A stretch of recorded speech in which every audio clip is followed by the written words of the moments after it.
I think the huge headline from that initial playoff plan, and of course, we're going to talk in a bit about, making it 14, making it 16. It's kind of curious how it's happening this way. Why is there all this noise about 14 or 16 right after, the supposed reports that like an ESPN deal for a 12-team playoff was, they were closing in on that 12-team playoff deal. But anyway, just looking at the 12-team format itself, the huge story is obvious. Notre Dame does not get a chance to have a first-round bye. Notre Dame will never be, under this format at least, Notre Dame cannot be one of the top 4 seeds. I'm stunned, Mark. I'm stunned. I mean, I thought Notre Dame had enough clout in the room to insist on getting, preferred placement, one of those executive seats at the table. I'm really surprised. And I mean, and I know that the other factions, the other sources of power in college football, most centrally the SEC, they don't like Notre Dame's independence and they would prefer that Notre Dame be in a conference. But I didn't imagine that they would have so much leverage that they could push through a plan that would essentially punish Notre Dame for not being in a conference. But that seems to be what it amounts to, unless someone has a better explanation. Like, I thought Notre Dame would not stand for that kind of plan. I thought Notre Dame would be in competition to be able to get a top 4 seed in a first round bye under this format, but it doesn't seem as though that happened, and that just really surprises me. I thought Notre Dame had more muscle, more clout to get this thing through. Let's remember, Notre Dame is the reason that Cal and Stanford are in the ACC. Like, Notre Dame was a driver of that. And I mean, like, that's not like, it affects Notre Dame, but it's not like an existential question for Notre Dame either. Like, the Irish did not have to stick their necks out to the extent that they did. And, so Notre Dame not getting that preferred placement, that preferred seat at the table, I am really surprised. Not slightly, profoundly surprised at all that and how it went down. I got to say, I was not surprised, nor would I have been surprised had they been able to pull that off. I didn't really see that one way or the other in regards to that taking me off guard. This is what I'm reading into the next phase of this and what could propel into a 14-team playoff or a 16-team playoff, but 14 is the one that's being talked about and is out there right now. Here's my theory, Matt. It's a 2-part theory. So Tony Petitti, Big Ten commissioner, came out last week. He was interviewed by ESPN, and he made 2 statements. He basically said, we, of course, and this is no revelation to anyone, every conference commissioner wants to achieve this goal, but he put it out there as, this is our goal, to get as many teams in the playoffs as possible. But then he also said, we want to play as many meaningful games in November as possible. So my initial thought was, those 2 goals are great goals to have, but they run contradictory to each other in this way. You're trying to get as many teams into the playoff. And if there's one thing that the playoff committee proved over the 10-year 4-team playoff until that Florida State example, and you could tie that to Jordan Travis and all the sorts of things, but they never jumped a inferior record over a better record. Meaning, for as much as we thought that the SEC got preferential treatment, which they did and which they earned in previous seasons, because of their playoff performance, the playoff committee always stayed in order. Now, they did have to break ties, 2 12-1 teams, 2 11-1 teams, whatever the case might be. They did have to break ties, of course, because they only had 4 spots, but they never leaped a Power 5 team over another one that had a worse record. They never did that. So they always stayed in order. So my thought initially was, well, Tony, it's going to be difficult to achieve these 2 objectives at the same time, because you're telling us that what you want is your best teams in the Big Ten to be playing in November. So that's going to suppress records. That's going to drive up TV ratings and interest in the sport and interest in the games, but it's going to suppress the records. However, what happened then? So I thought this is contradictory. So I'm waiting for the next shoe to fall, the next statement, the next thrust. Well, it came in two waves. Number one was we want 4 guaranteed spots. So regardless of what our records are, we can dive down into the 9-3 level. We are pushing for 4 guaranteed spots because we are just that good. So I thought, okay, well, that took care of my first question. And then the second one, Matt, was we want to go to a 14-team playoff. Well, what does a 14-team playoff do? It focuses a lot of people on, well, number 13 and number 14. It's allowing 2 other teams into it. And that's all well and good. And that's part of the process and the most obvious. But we're focusing on the wrong end of the spectrum. Those teams are pretty inconsequential. You'll have a Tennessee and a Washington in the playoff, or a Penn State and a Texas A&M, or whoever, and they most likely won't make a deep run in the playoffs. Focus on the 2 top spots.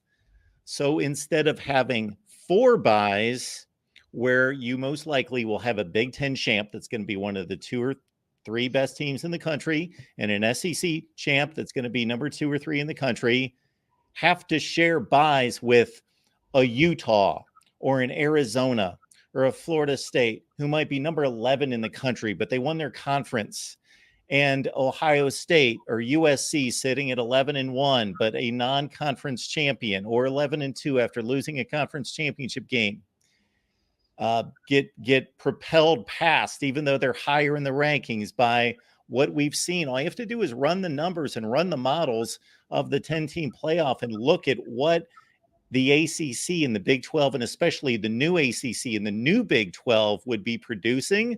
A lot of fringe top 10 teams would be receiving byes, except if the Big 10 and the SEC get a 14-team playoff, then there's only 2 byes and 2 number 1 seeds, and they're almost assuredly going to go to the SEC and the Big 10 and back to the back of the line for the Big 12 and the ACC. That's really well stated, and it's really well formulated. The thing that mystifies me, why 14 teams would be such a conversation point. I mean, now you've answered this, but like, if you're going to go past 12, wouldn't you then want to just go to 16? Like, I mean, just in terms of bracketing, right? Just in terms of structuring your tournament, isn't the easiest solution to go to 16 rather than 14? 14 is an in-between number. 12, it's pretty clear cut. Top 4 byes, 5, 12, 6, 11. Basically like an NCAA tournament bracket, right? Everyone can grasp it. It's really easy. Why not just go to 16 with the extra inventory? I mean, so why would you have to settle on 14 when you can just, hey, let's just go to 16? Because in the year of the 14 playoff era, we were saying this is gonna go to at least 8. All right, and so like they bypassed 8 and went to 12. Let's just get it over with and go to 16, right? Because I can't see a 14-team playoff. I can see it existing, but I can't see it being the permanent way of doing things. Like, I can see it existing for maybe a couple years, but there's going to be just too much more money. Come on, let's just go to 16. I completely agree with everything you just stated, Matt, except for if the SEC and the Big Ten get their way, and I'm right about their motivation in wanting their best team to get a bye and no one else, then that might be enough to keep that 14-team playoff together for a while, possibly.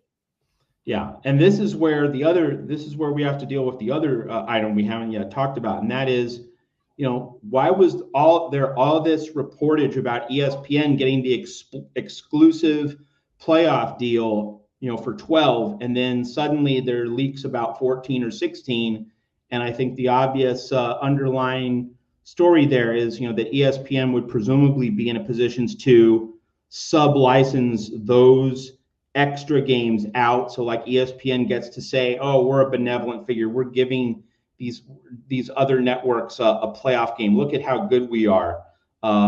There seems to be kind of like a PR element here, a saving face element that, okay, we can't shut out everyone else entirely, but ESPN would still get almost all of the pie, and it would certainly get all of the big high end games at the end stage of the playoffs, the semifinals and championship games. I'm really interested in the politics of that and why there was all this ESPN endgame reportage, but then the deal's not done, and 14, maybe 16.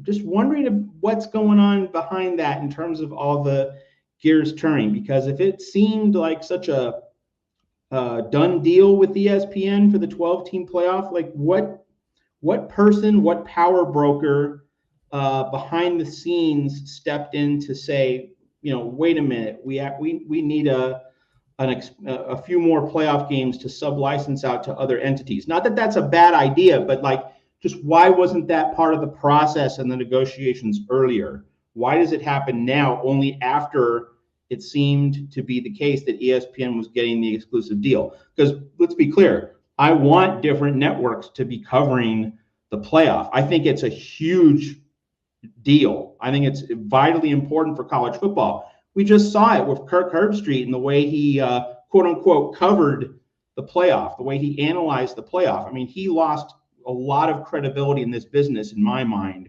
for the way he stumped for Alabama and talked down Florida State when no self-respecting college football analyst should have been taking that position. And this is not a point of debate. Undefeated Power 5 champion, you're in. You should be in, period. End of sentence.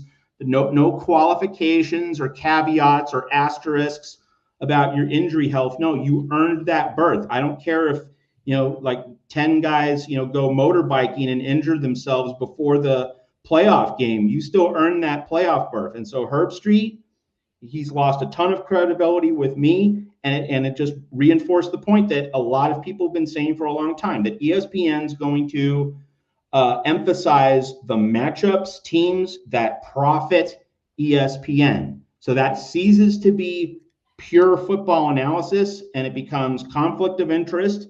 It becomes anti-competitive, monopolistic practice. We need other networks covering these games. So let me be clear on that. We need other networks covering these games. But just in terms of the politics, why did it take the reports of ESPN having the 12-team playoff contract in its entirety to suddenly create the idea that, we might sub-license some games. Some other networks might be let in the back door. We might need to expand the playoff field. We don't know the deeper story here, and we need to know it because that's a huge point of interest, not just for fans, but for coaches, administrators. Everyone needs to know this is going to be an above board process, and we're still in the shadows, Mark, of 2014 when you and I had not been talking then. We didn't know each other then. But in terms of what I was saying and writing at the places that employed me at the time, I was very clear. We need a spelled out list of criteria. Tell us what the number one criterion is. Tell us what the number two criterion is. 3, 4, 5. Lay it out. Be specific. Be exact. Be absolutely clear so that no one can have any misapprehensions or misunderstandings of what it takes to get into a 4-team college football playoff. And of course, there was none of that. And we could all pretty much see what ESPN's game was. It was that you can just shift the goalposts, depending on which team it is, to suit your argument, to suit your commercial needs, to create, a first take style, angry crowd debate, just drive up the blood pressure. We don't want resolution. We want theater. That was ESPN's whole deal. And so all of that militates against your top 25 rankings that make sense. Your let's just evaluate the teams based on what they've done. Your emphasis on which teams have earned and deserve higher rankings, higher placement than others. Real, adult, serious, sincere college football analysis and evaluation. It's just about what they've done on the field against the competition that they've played. but ESPN having full control of the playoff, it has obviously not served that kind of fair evaluation process and a fair playoff outcome as we saw with Florida State. And to outline and to give even more weight to exactly what you're talking about with this Florida State situation, let's all consider this. Regardless of whether any of us, any of you out there believe that Florida State was one of the top 4 teams in the country, consider what the playoff committee did. And I don't pretend to know exactly how much influence ESPN has over that committee, but I know that there's influence. And so consider this, that Florida State lost Jordan Travis at the end of the North Alabama game or sometime during the North Alabama game. So they go into their final rivalry week against Florida. Okay, they looked abysmal on offense, couldn't throw the ball for more than 50 yards against Florida, won the game by 9 points against a 5-7 team. They didn't move at all. They did not move an inch in the playoff rankings. They maintained their position at number 3. Okay. The following week, they still don't have their starting quarterback. They go to a 3rd-string quarterback. They're playing Louisville. So let's consider what happened on this particular weekend. I believe Florida State was at 4, and Texas was at 7. They had a 3-spot advantage over Texas. Texas went out, won handily, albeit, but they played Oklahoma State, and I had the rankings in my head exact, of course, when the debate was hot, but I believe Oklahoma State was number 22 in the country based on the committee's rankings, number 22 in the country. So number 7 beats number 22. Florida State's at number 4. They beat number, I believe, 14, Louisville. They beat them by 10 points. Not as dominating a win, but they're 3 spots higher. They beat a team ranked 8 spots higher, and they lose ground. And Texas, how does that make any sense? And my final point, Matt, would be that if you are going to die on the hill that they are a different team without Jordan Travis, and from a football analysis standpoint, I can back that up. I can take that as a reasonable argument that they are a different team. They're not a top 3 or 4 team in the country without Jordan Travis. However, you didn't reflect that the 2 previous weeks in your rankings, number 1. Number 2, they kept using the phrase, they are a completely different team, in quote. They are a completely well, if they're a completely different team, then rank them accurately. Are they now the 17th best team in the country, the 13th best team then put them there. If you truly believe, don't say they're number 5. Yeah, exactly. In a field that's stacked with like 8 teams that were that close, Oregon, Ohio State, all those teams were so close that if they were that decidedly different, then they should plummet. My other point, I'm not going to add to anything. Not going to repeat anything you said because all those points are perfect as they were. The other point to make is there is a million degrees of difference between a debate involving a 13-0 team and a 12-1 versus a 12-1 versus an 11-2. And like when we had those debates in like 2011, 2012, I remember I think LSU had 1 loss and Oregon had 2, something like that. Or, we had some of those kinds of debates. Actually, it might have been Oregon and Stanford. We had those kinds of debates like in the early 2010s. When you're going between a 12-1 team and an 11-2 team, the 11-2 team had more high-end wins than the 12-1 team. The 12-1 team did not do everything it could to merit playoff inclusion. But when you shift that to a 12-1 versus a 13-0, the 13-0 team made no mistakes. Perfect season. It did everything in its power. The 12-1 team did not. I can't emphasize enough that 12-1 versus 11-2, both teams left the door open for the other to leapfrog them. But 13-0, 12-1, it should be sacred.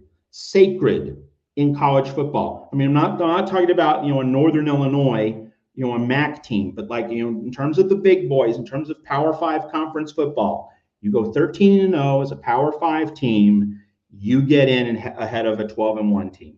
That should be a sacred, ironclad, bedrock, non-negotiable principle in college football. And it finally got violated, and that's why we had such an understandable firestorm about ESPN's role, Kirk Herbstreit's to talk, in the hours and days leading up to the moment. That's why it upset so many people, and people were right to be upset, Mark.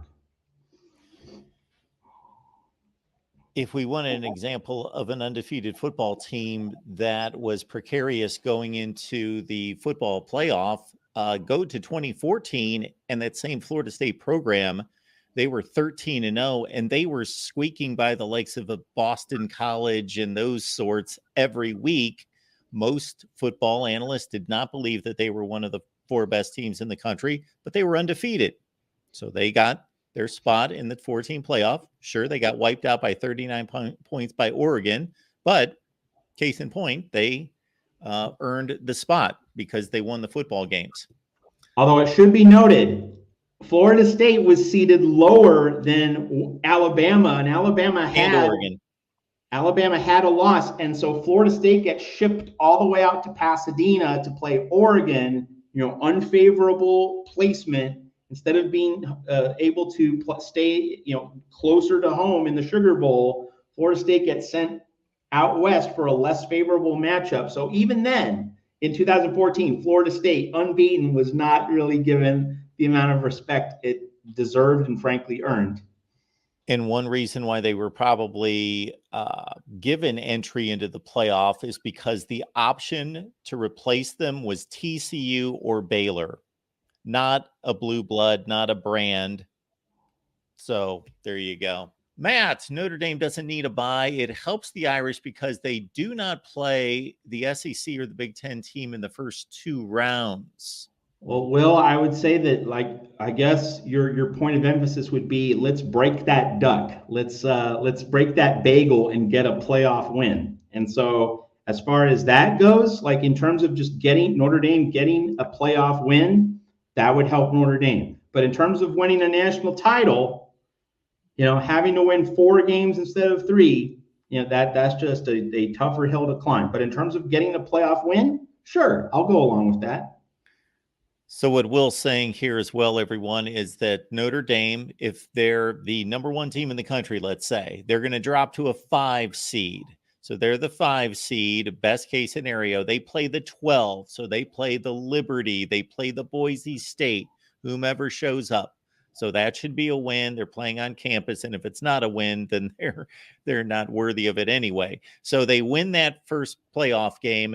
Then they are playing the 4 seed, who is most likely going to be a Big 12 or an ACC champion. So they're, for a second round, also avoiding the SEC and the Big 10 if things play out the way we anticipate.